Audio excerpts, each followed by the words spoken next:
একদম চলে এলো ঘরের দুয়ারে দিদি নাম্বার ওয়ান, দুয়ারে সরকার দুয়ারে সব, আর দিদি নাম্বার ওয়ানও চলে এলো দুয়ারে। তা দুয়ারে সরকারের যেমন সব কিছু পাচ্ছি আমরা, দিদি নাম্বার ওয়ানটার কেন বাকি থাকবে, তাই সেটাও চলে আসলো। আর আমরা পাড়ার কিছু দিদিরা সব এক জায়গায় হয়ে গেলাম।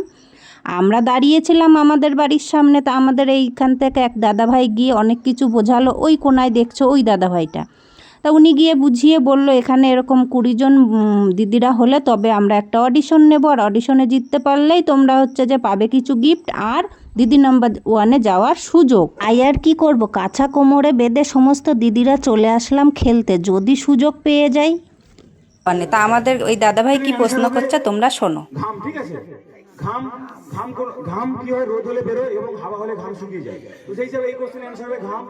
তো এরপর থাকছে আপনাদের জন্য নেক্সট গুগল কোশ্চেন, কোন জিনিস আমরা বছরে একবার কিনি কিন্তু সারা বছর ব্যবহার করি? যিনি পারবেন এখান থেকে হাত তুলুন। কোন জিনিস আমরা বছরে একবার কিনি বা পাই, সারা বছর ব্যবহার করি? যিনি পারবেন এখান থেকে হাত তুলুন। কোন জিনিস আমরা বছরে, হাত তুলবেন এখান থেকে। মানচিত্র অনুযায়ী কোন সবজিটি পুরুষ?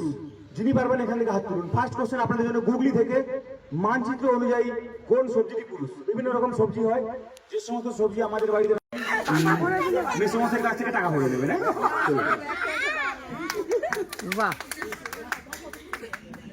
আচ্ছা, তো মোটামুটি যেই তিনজন সিলেক্ট হয়েছেন আপনারা আপনাদের নাম দেবেন, বয়স দেবেন, নাম্বার